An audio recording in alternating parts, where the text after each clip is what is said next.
Qué gusto, Daniel. Bienvenido. Muchas gracias por acompañarnos. Muchas gracias a quienes nos van a estar viendo también de manera permanente en este ciclo de entrevistas que estamos desarrollando junto al Centro de Derechos Humanos de la Facultad de Derecho de la Universidad de Chile y el Centro de Estudios de Seguridad Ciudadana del Instituto de Asuntos Públicos de la Universidad de Chile, don Daniel Gómez Tagle, desde México, Yucatán, específicamente dio origen a nuestro invitado del día de hoy, que es especialista en uso de la fuerza y derechos humanos. Él tiene una larga trayectoria desde la teoría y la práctica. Recientemente ha escrito un libro analizando el uso de la fuerza respecto del marco que lo regula en México.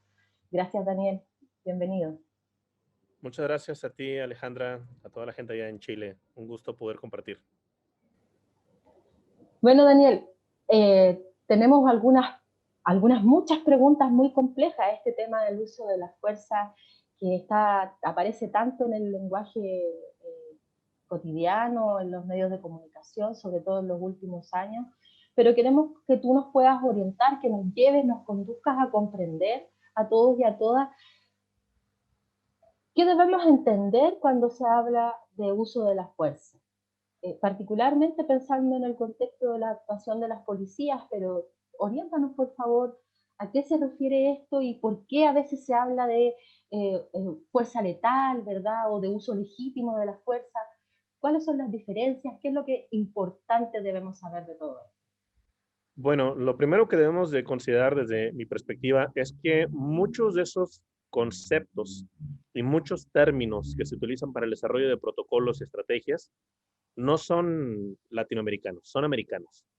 Cuando hablamos de uso de la fuerza en español nos referimos a la fuerza física, aunque en el libro lo examino en el caso de México y lo comparo con Chile, Colombia y Perú. Las leyes se refieren a la función policial y a la actuación policial. Sin embargo, cuando se desarrollan los protocolos, nos referimos estrictamente a la actuación policial. Y eso rompe el marco jurídico de los países latinoamericanos. Cuando se dice uso de la fuerza, en Estados Unidos se habla no de la fuerza física, sino de law enforcement.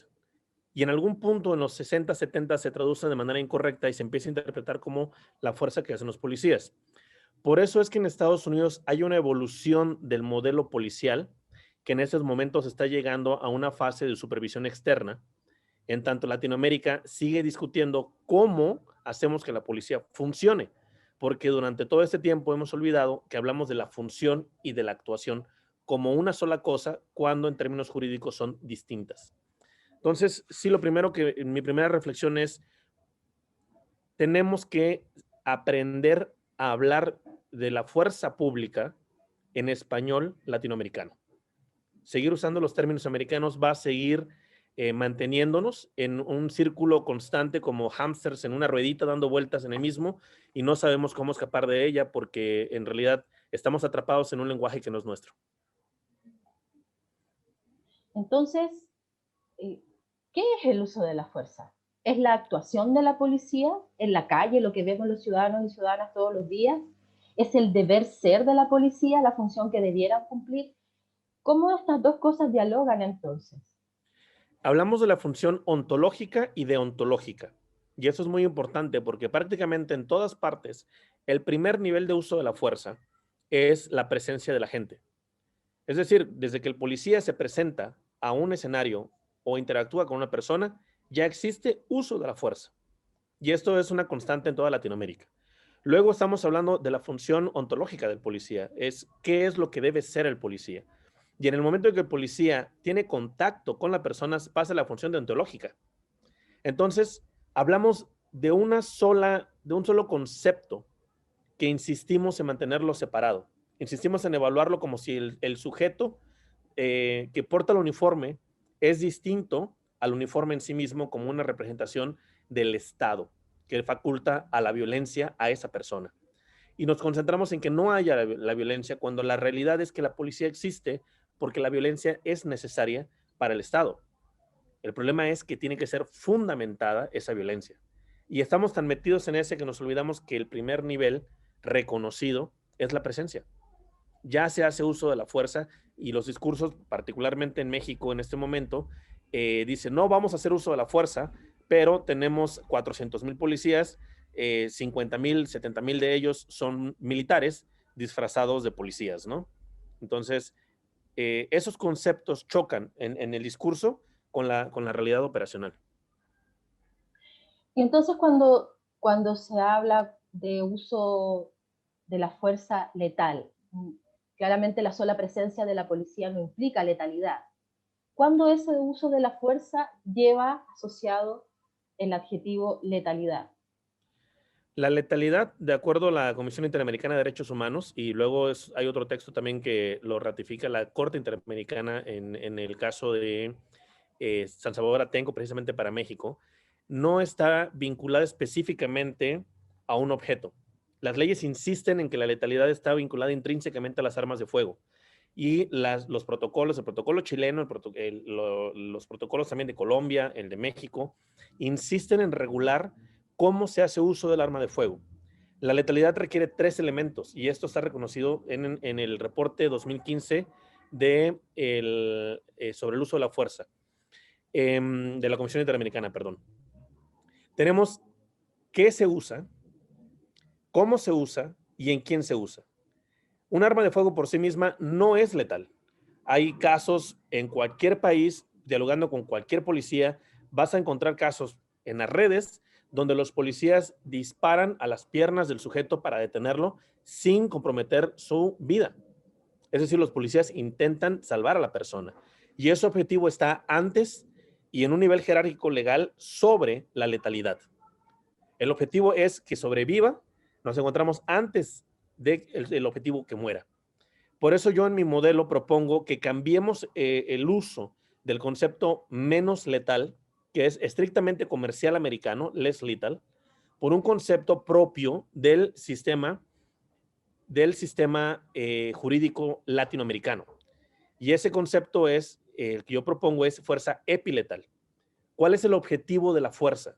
El objetivo es que sobreviva. Entonces estamos hablando de un objetivo que está antes y sobre el objetivo de matarlo, que es el letal. Por eso es epi, que significa antes y sobre letal. Epiletal y letal. Pero seguimos discutiendo sobre less lethal, que ni siquiera en Estados Unidos tiene una definición explícita sobre su objetivo. Y estamos encerrados a pesar de que ya hay un antecedente, que es el reporte 2015 de la Comisión Interamericana de Derechos Humanos, en la sección 4A, uso de la fuerza, párrafo 18. Estamos hablando de la policía como institución y de cada funcionario y funcionaria investida de ese uso legítimo de la fuerza, ¿verdad?, para actuar en nombre del Estado. Y este uso de la fuerza puede llegar a un extremo de letalidad en la medida en que esto se justifique en función de esto que tú planteabas, ¿verdad?, los niveles. Daniel, una segunda línea de conceptos que ha venido también entrando fuertemente en la discusión actual, retomando en el caso chileno centralidad después de muchos años, es el de los derechos humanos. Y ha estado su vulneración, la vulneración de los derechos humanos, muy vinculada también al uso excesivo de la fuerza, no necesariamente letal, ¿verdad? Sí. Y no solo en el caso chileno, en el caso mexicano también ha sido tema y en diversas partes de América Latina. ¿Cómo dialogan toda esta construcción en torno al uso de la fuerza y todo el enfoque necesario de derechos humanos que debe permear la política pública en general?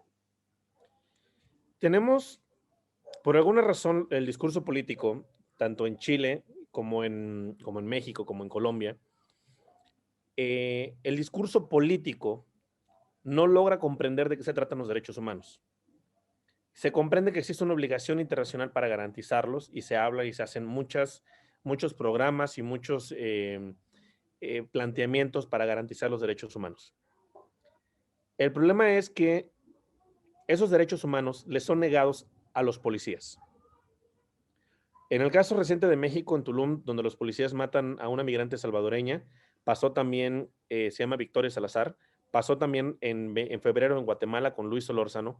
Los policías utilizan una forma de detención que es la misma que mató a George Floyd en Estados Unidos.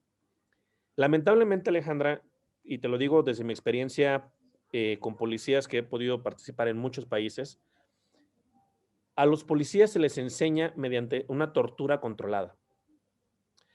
Yo he tenido oportunidad de practicar con los fabricantes, con los dueños de patentes del equipamiento policial, y no me ha tocado ver un entrenamiento en el que los policías sean expuestos a niveles de dolor más allá de lo estrictamente necesario para entender las capacidades del equipo. Sin embargo, cuando yo voy a las prácticas en academias en México, me ha tocado en Honduras, me ha tocado también en Colombia, en Perú, los entrenamientos son tortura para los policías. En el caso de los agentes químicos, los encierran en una habitación y les sueltan 3 granadas de gas lacrimógeno, cuando en la práctica no necesitas más que un par de gotas en los ojos para entender el efecto. El Estado institucionaliza la tortura policial. Es parte del entrenamiento del policía en México y en Chile. Cuando el policía sale a la calle, él no tiene idea de qué son los derechos humanos, porque a él le son negados desde el momento que se pone el uniforme. Y ese para mí es el aspecto más difícil de traducir, porque el discurso político desconecta al ciudadano del uniforme de todo ese discurso, y el ciudadano del uniforme no tiene acceso a esos derechos. Y eso implica también, Alejandra, y para mí es inconcebible por qué pasa, la negación de derechos laborales. Entonces el policía, por ser policía, pierde su estatus de ciudadano ante el... Y así debe proteger a otros ciudadanos. ¿Cómo puedes garantizar algo que no entiendes, que no tienes? Porque simplemente no sabes. No es que no quieras muchas veces.